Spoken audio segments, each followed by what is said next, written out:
ربنا ظلمنا বলেন ربنا ظلمنا أنفسنا وإن لم تغفر لنا وترحمنا لنكونن من الخاسرين বলে বলে মসজিদে কেঁদেছো, আসরের নামাজ পড়ে কেঁদেছো, যোহরের নামাজ পড়ে কেঁদেছো, মাগরিবের পড়ে কেঁদেছো, এশার নামাজ পড়ে কেঁদেছো। এ বান্দা, নামাজের মুসল্লা যখন বসে যাও, আমি আল্লাহকে তোমরা বারবার বল, আল্লাহ আমার গুনাহ মাফ করে দাও। তারপরও আমি তোমাদের গুনাহ মাফ করে নিই।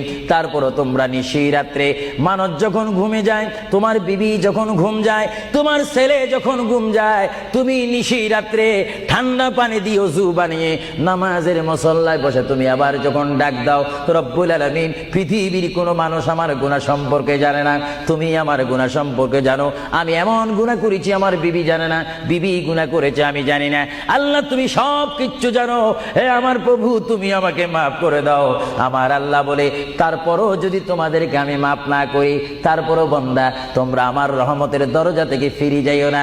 আমি তোমাদেরকে হুকুম দিচ্ছি, ওয়ালাউ আন্নাহুম ইয যালামু আনফুসাহুম জাউকা, বান্দারে যদি গুনাহ করে ফেলো, আমার রহমত থেকে মুখ ফিরে তুমি চলে যাইও না। বান্দা, আকাশ পরিমাণ যদি গুনাহ করো, পাতাল পরিমাণ যদি গুনাহ করো, সাগরের পানি পরিমাণ যদি গুনাহ করো, পাহাড় তুলনায় যদি তুমি গুনাহ করো, আমার দরবার